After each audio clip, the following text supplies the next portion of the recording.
I only steal because my dear old family needs the money to live.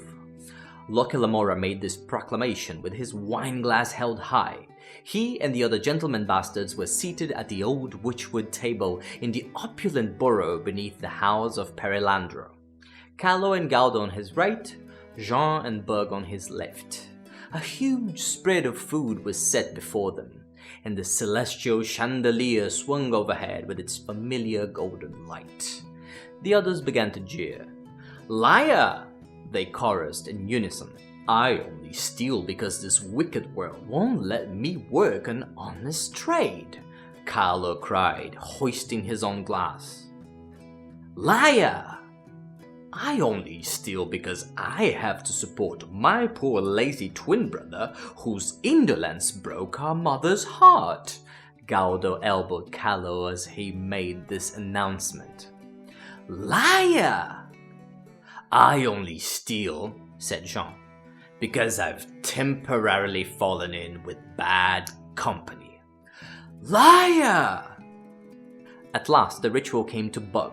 The boy raised his glass a bit shakily and yelled, "I only steal because it's heaps of fucking fun!" "Bastard!" With the general clamor of whooping and hollering, the 5 thieves banged glasses together. Light glittered on crystal and shone through the misty green depths of Veracruz mint wine. The 4 men drained their glasses in one go and slammed them back down on the tabletop. Scott Lynch's The Lies of Locke Lamora is fabled for its atmospheric world building. A world of intricate artifacts and bad intentions. A city of gorgeous canals and concealed daggers. Here's an interesting detail. When we think fantasy world building, the first things that generally come to mind are the naturally occurring events, the magic, the creatures, the topography. But Locke Lamora's forte is not that. Most of that notorious world building is done by societal dynamics rather than nature. Job expectations, architectural styles, slang, superstition, and my favorite of all, rituals. All sorts of rituals. Let's have a look at the Gentleman Bastard's rituals and see if we can figure out how to create our own.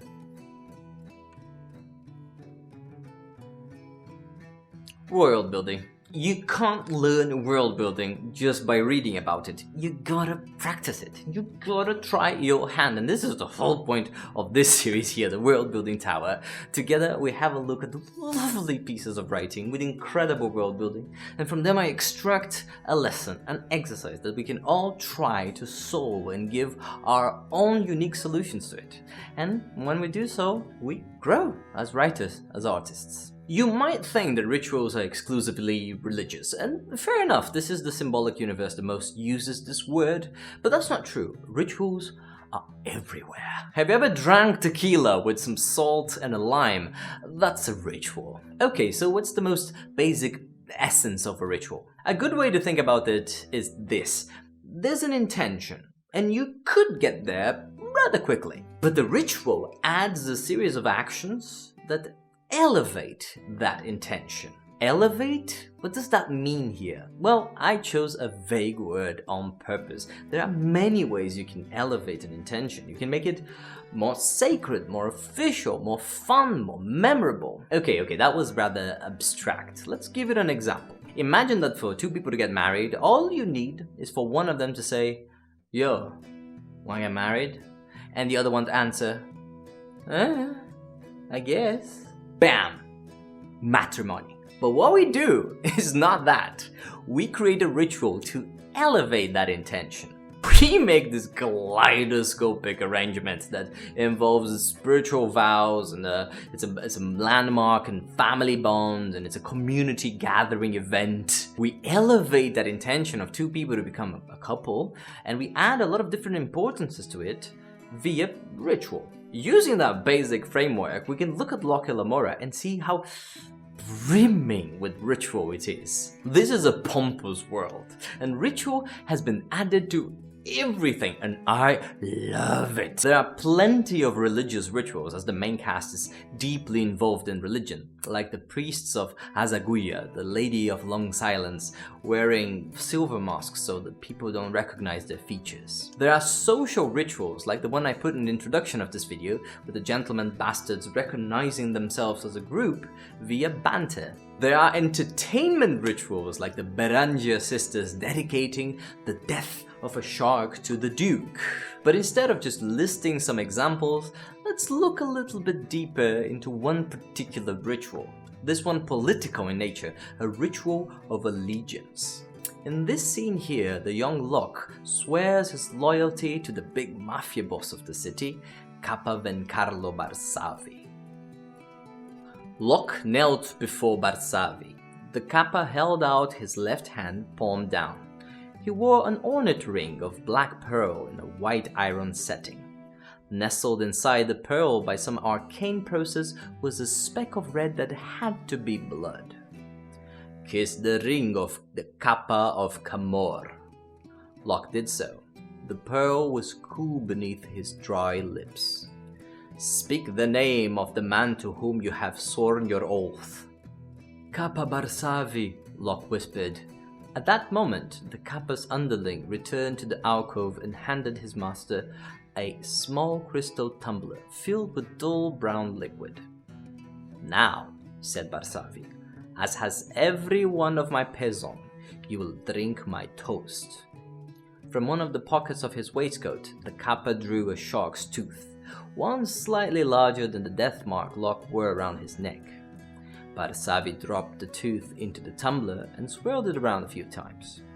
He then handed the tumbler to Locke. "It's a dark sugar rum from the Sea of Brass.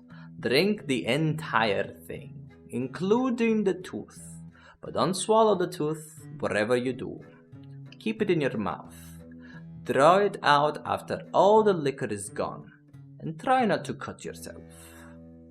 Locke's nose smarted from the stinging aroma of hard liquor that wafted from the tumbler, and his stomach lurched, but he ground his jaws together and stared down at the slightly distorted shape of the tooth within the rum.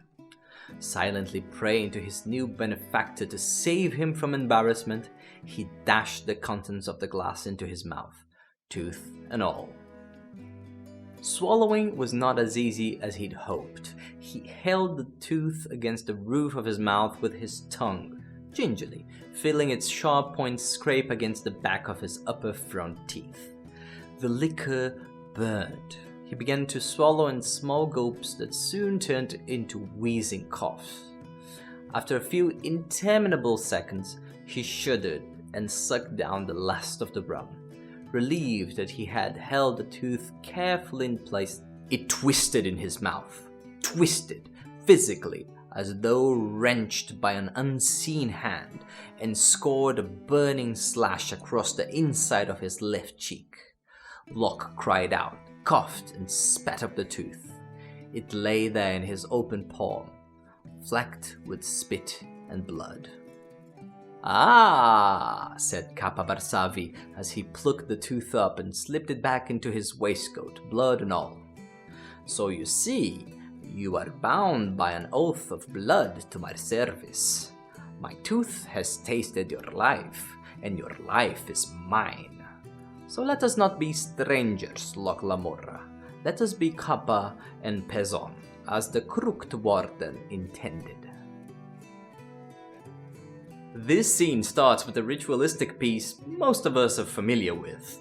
Kneeling is easy enough, and kissing the ring is Hollywood Mafia symbology 101. At this point, the author knows we're aware of what this ritual is all about, so now that world building can go a little wild.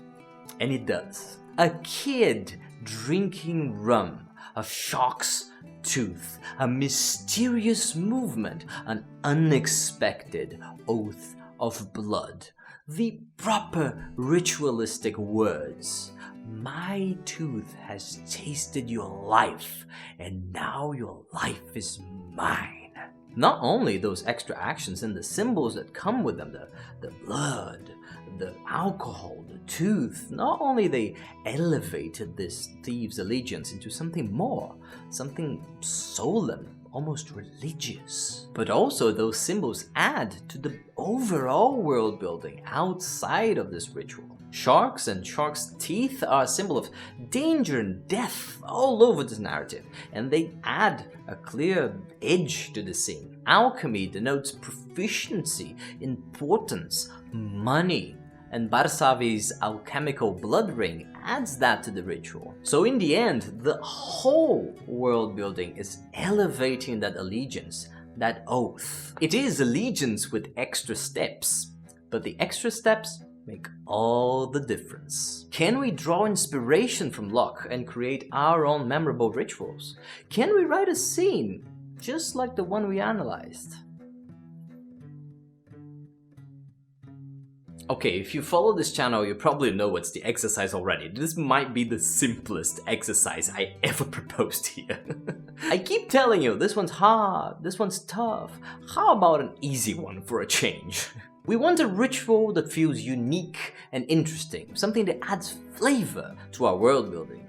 And to start, we need an intention.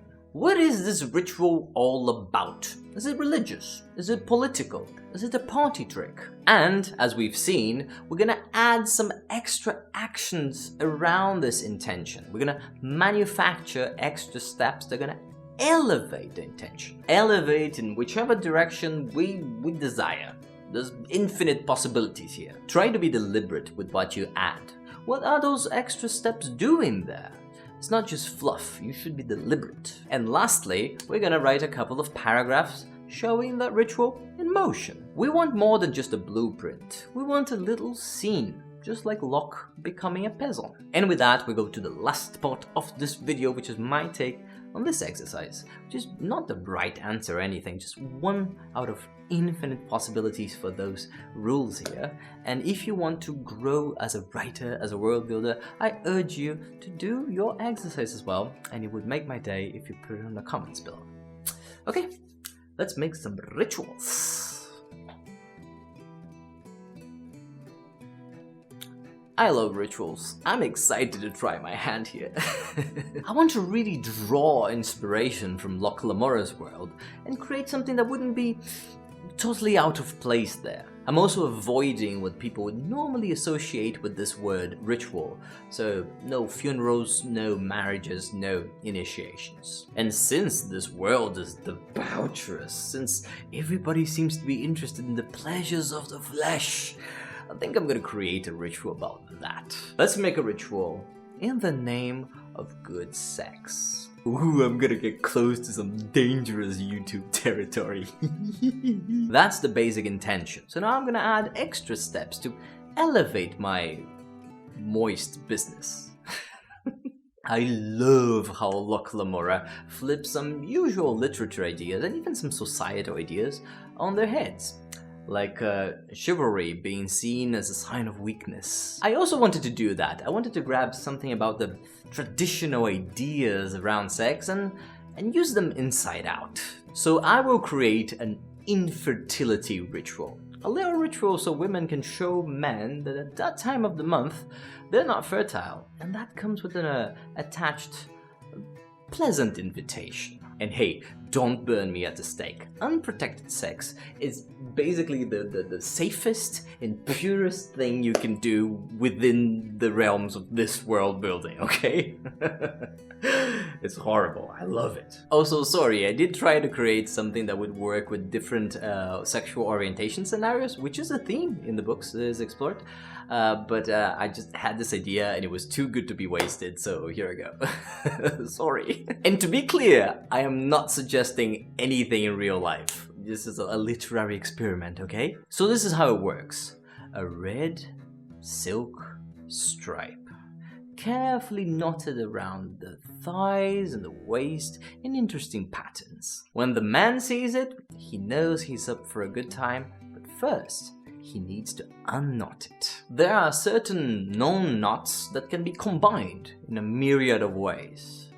The pattern is not only seductive in itself, I mean, it looks hot, but also it's a good way for a woman to measure the experience of a man. How many knots have you encountered before?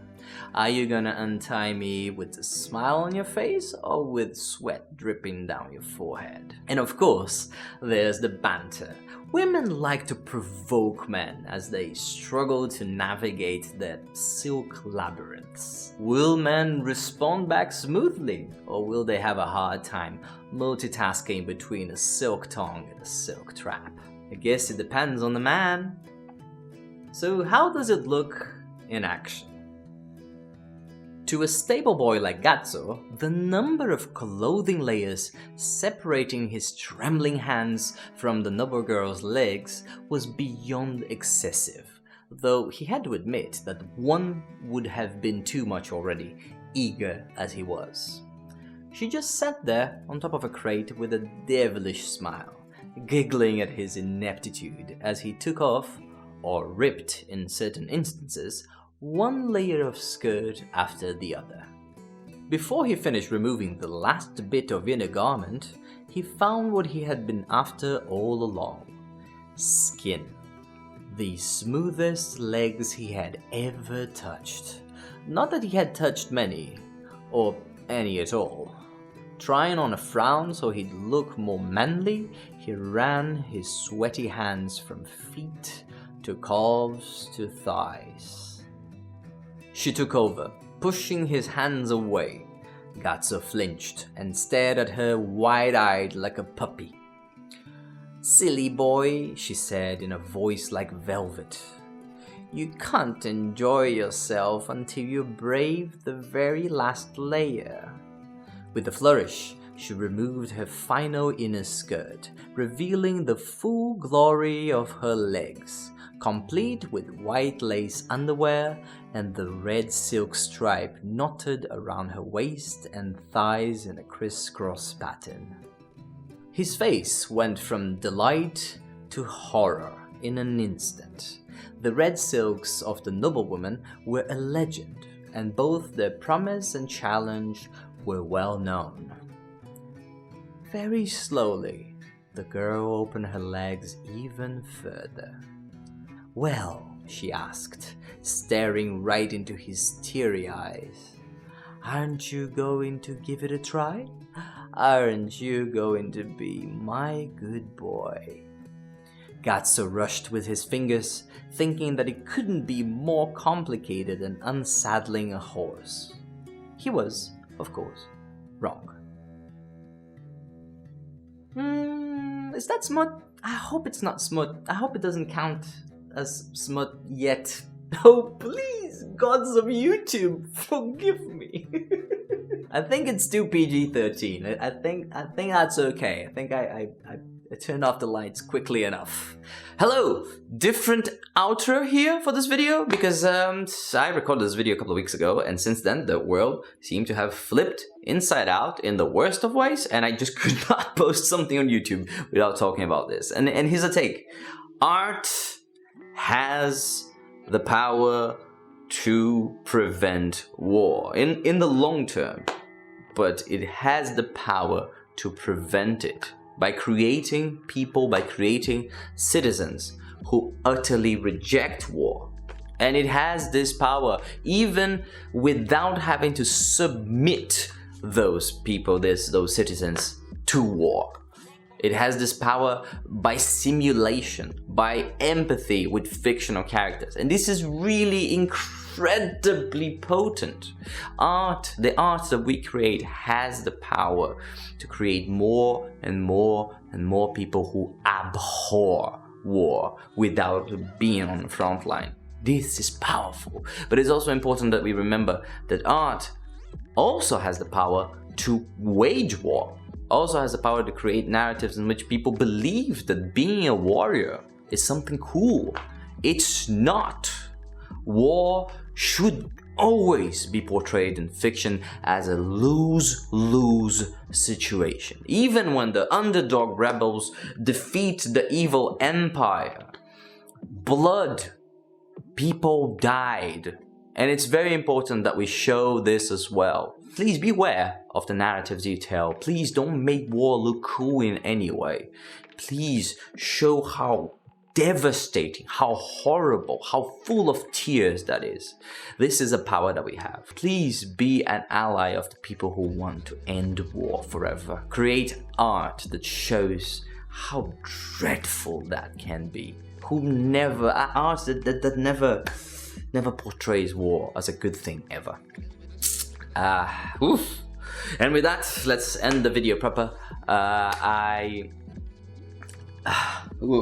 Thank you to the artists that contributed to this video. The links to their ArtStation pages will be down below and you should check them out because their work is fabulous. And thank you to my patrons. This month's donations for my Patreon, and also much more than that, I have given to an institution that provides humanitarian aid and very like resource-based humanitarian aid, tents, and food, and first aid kits to the people who have been dislodged in Ukraine. If you want to donate as well, I'll put a link in the description of this video, and I urge you to donate. These people, they don't need only our attention, they need food, they need shelter. So please donate if you can, and I will see you in the next video. Hoping for brighter times, hoping for a better world in a couple of weeks. Let's hope for the best. Cheers.